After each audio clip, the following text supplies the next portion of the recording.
House of 6,000 Blocks by Márcio Flávio Motta in JUIZ de Fora, Brazil. A house of 6,000 blocks rises on a plot with a 30-meter slope. Its implantation 18 meters above street level was the first decision of the residents, even before commissioning the project. The objective thus became clear: to build to protect and to inhabit the landscape, up here where the view reaches the vastness of the territory.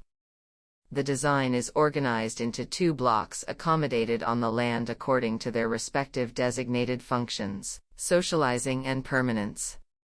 Closer to the street, a raised body limited by 2 walls houses an access balcony, living room, and kitchen to remain transparent in the east/west direction.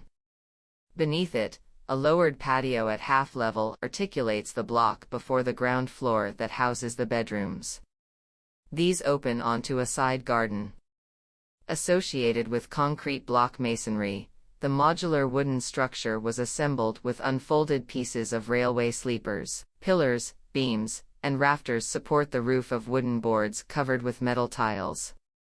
In the raised block, 2 end walls and 3 wooden portals support the roof of Jequitiba wooden boards.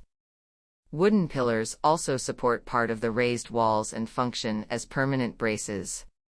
The modulation is determined by the average length of the sleeper, 2.80 m. The balcony associated with the patio is the intermediate space between the house and the vastness. For control of the sun and the winds channeled by the valley, 4 pivot panels were built on the west facade.